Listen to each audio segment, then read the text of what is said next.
presidente de la Alianza Nacional de Pequeños Comerciantes, la ANPEC. Gracias, Cuauhtémoc, buenas tardes por estar con nosotros. No, gracias a ti, Mitzi, me da mucho gusto saludarte, a ti y a tu auditorio y poder conversar esta tarde. Gusto saludarlo también. A ver, vamos a hacer una revisión para que quienes nos están viendo en casa, a propósito del Super Bowl, que estaban hablando, pues de que el guacamole buenísimo para poder disfrutar con la familia, con los amigos, pero que vemos que el incremento ha sido considerable al mismo tiempo que el limón, pero que otros productos también han visto esta alza en los precios, Cuauhtémoc. Mira, es consciente de que este era el tema de nuestra conversación. Hice un poco de trampa, preparé mi acordeón, y a renglón seguido, tú me paras cuando gustes, te voy a contar la dramática situación que viven los consumidores mexicanos respecto a, en general, el costo que te está teniendo la inflación con todos los productos del mercado, pero ahora vamos a enfocarnos o focalizarnos en el costo de lo que se llama la categoría de los frescos, que es frutas, legumbres y verduras. Debo decir que cuando se reporta el índice inflacionario, se dan dos números. Aquí hay un truco para que la población entienda bien a detalle este asunto. Se habla de que estamos al 7.1 de inflación, pero la inflación no subyacente, que es la que tiene que ver con el precio de los productos, de los alimentos y de los servicios, esa está muy por encima del 7. Y es lo que no se dice con la misma fuerza a la hora de dar la información. Por eso es bueno esto que has señalado tú, de que hablemos de los precios, de los alimentos, de los productos, de lo que la gente tenemos que comprar, o sí, todos los hogares mexicanos, porque de alguna manera estas cosas no puedes prescindir de ellas. Aquí te van los números. El tomate verde o tomatillo subió 91.05%. El limón, en el último tramo, ha subido 90.12%. El acumulado es 150 y tantos, pero en el último tramo, me refiero de diciembre aquí, 90.12.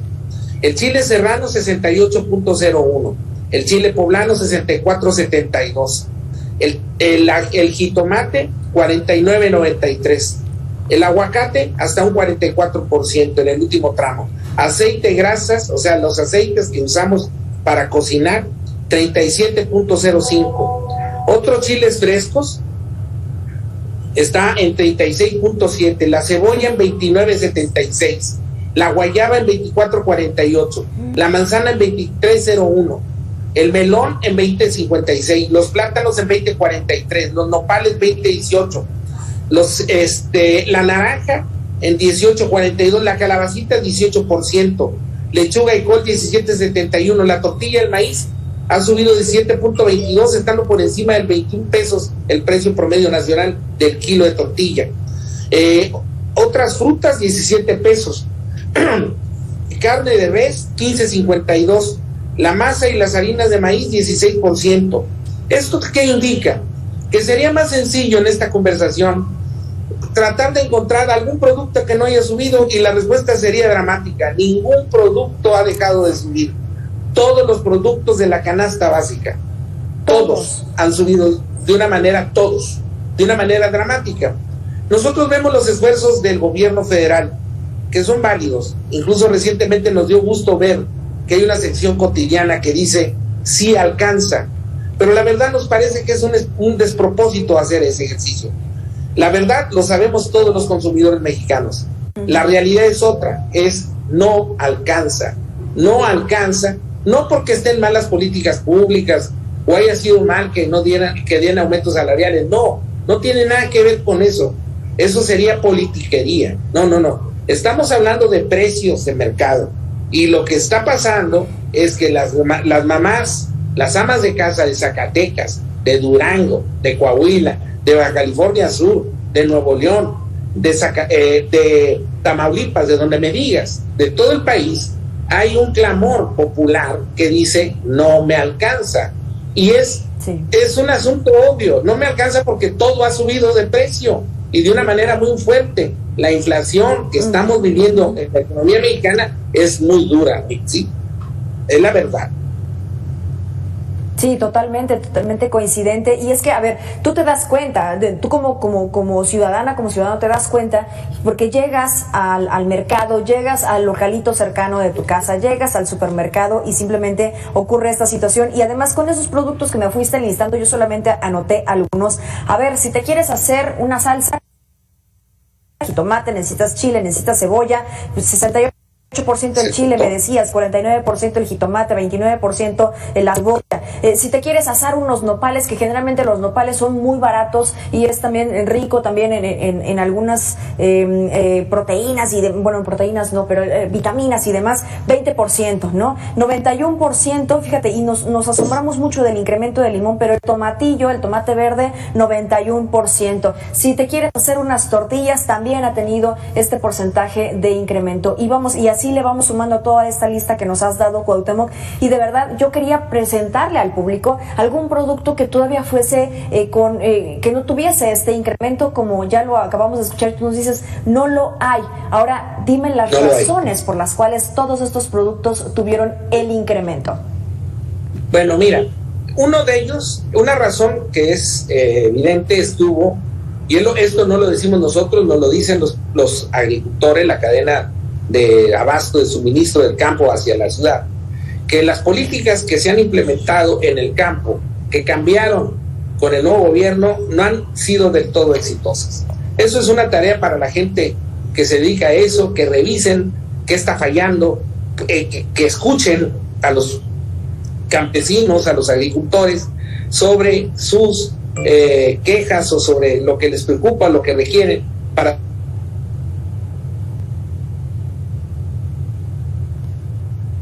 La sequía ha golpeado el país de una manera impresionante. Llevamos cerca de una década con la sequía. Hemos dicho ya en varias ocasiones que la sequía tiene dos rostros, ¿sí? Cuando está en seco, que es muchos meses sin agua, y también el rostro de la sequía es cuando se vienen las grandes avenidas de agua, las grandes torrenciales que se llevan también las cosechas. De tal forma que, o porque falta mucho, por muchos meses falta mucho líquido, o porque se viene de golpe. Pero al final del día, este fenómeno estacional está golpeando. Otro fenómeno que está dando es el sanitario. Nos decían, por ejemplo, en el caso de los limones, que hay una mosca que se llama la mosca prieta, que afecta la cosecha de limón. Aparte de la seguridad, de la extorsión y todo lo que decías ahorita de entrada, la mosca prieta le pica el limón y lo seca. Entonces, hubo en Michoacán, que es uno de los principales estados productores de limón, atacó esta mosca muy fuerte en los últimos meses y afectó la producción de limón. Hay otros temas como es el asunto de la pandemia. Resulta paradójico, que es sarcasmo, es viernes, pero resulta paradójico que los campesinos también se enferman de COVID. Entonces, también ha habido mucha gente del campo que le ha dado COVID y que se ha tenido que alejar de su trabajo cotidiano, ha tenido que guardar por cuarentena, se ha sentido mal. Entonces ha afectado, y sobre todo en esta última cuarta ola de Omicron, hubo mucha gente, como fue muy contagiosa, hubo mucha gente que se enfermó, y mucha gente en forma aleatoria estuvo faltando a sus jornales de trabajo. El otro asunto que tenemos es el de la extorsión. La extorsión está presente en el país.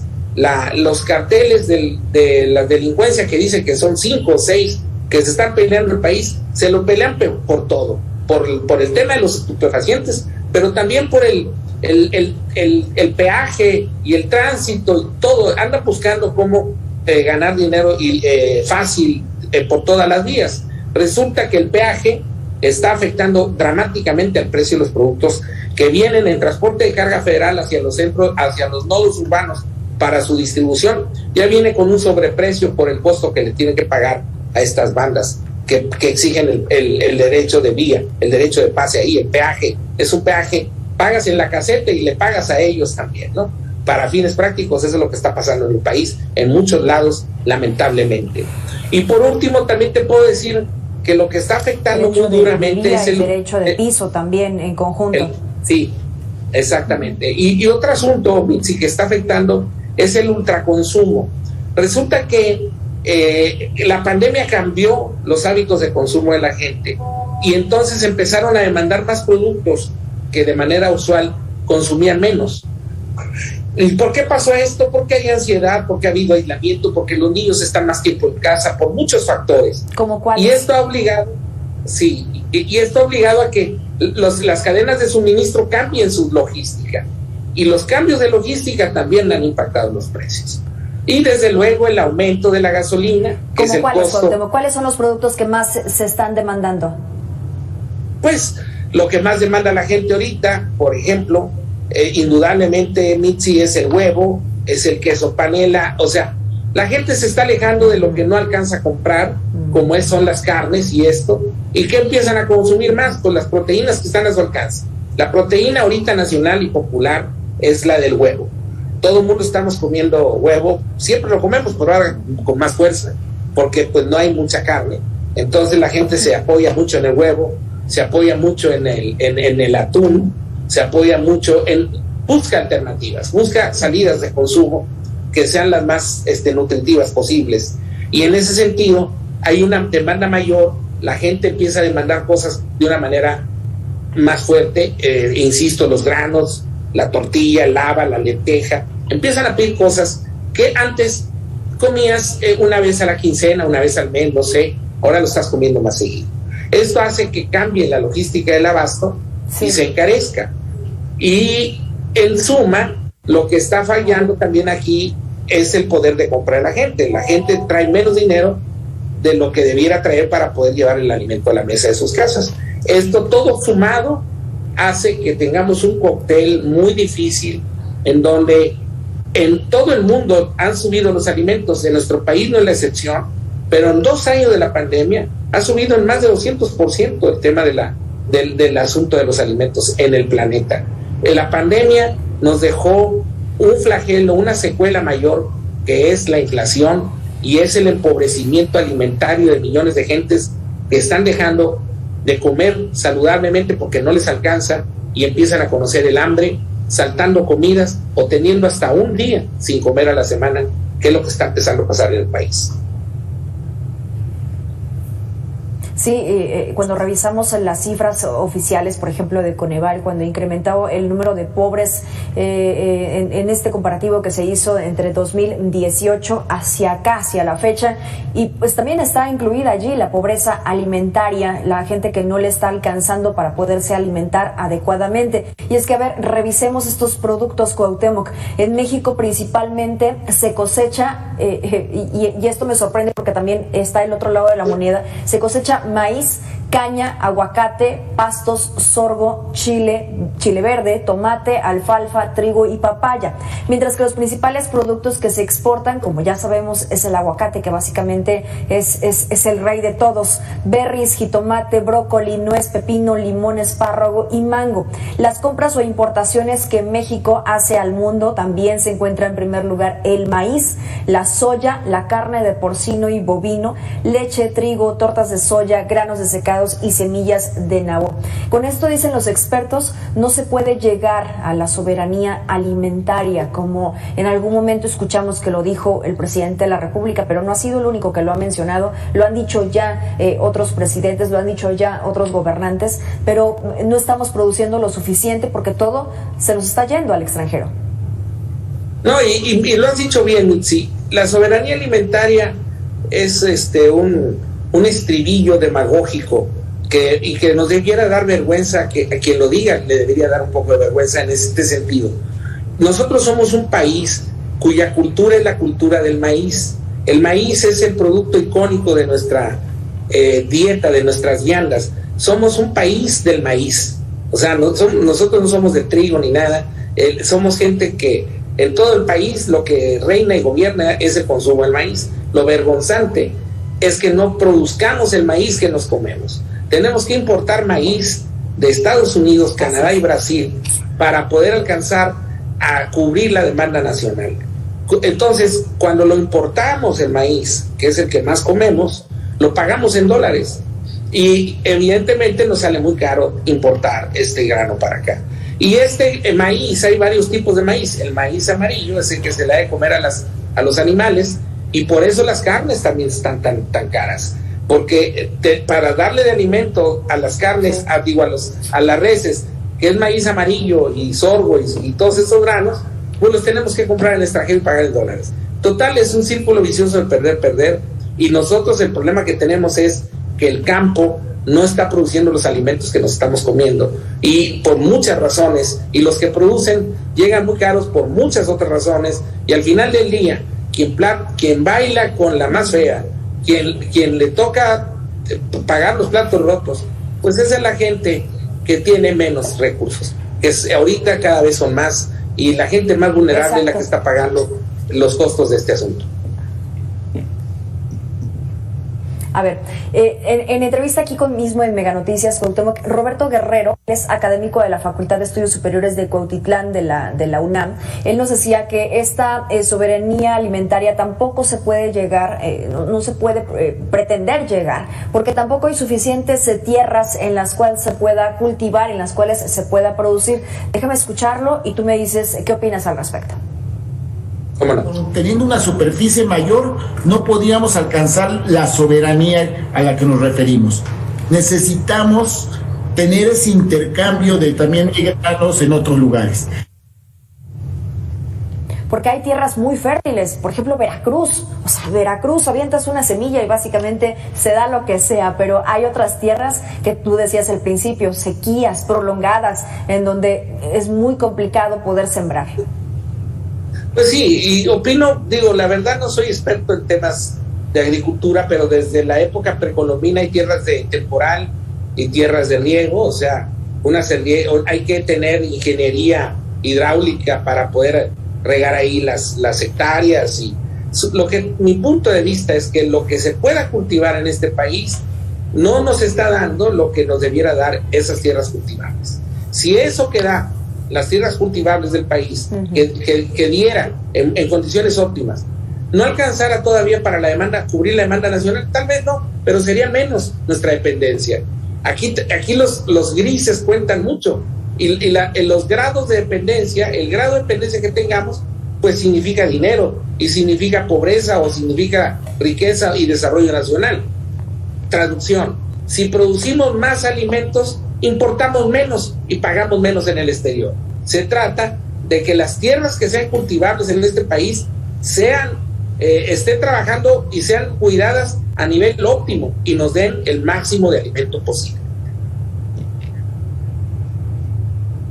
Es eso. Ahora vamos a otro contraste, Cuauhtémoc, si me lo permites. Rodolfo Jordán, dirigente de la Confederación Nacional Campesina en Sonora, dice que a 3 años de este gobierno no ha habido programas suficientes para incentivar el sector agroalimentario, que ese también ha sido otra de las cosas, me parece, que podría entrar en este círculo vicioso o situaciones que se han venido presentando, que por lo tanto no obtenemos los resultados que necesitamos obtener. Vamos a escucharlo.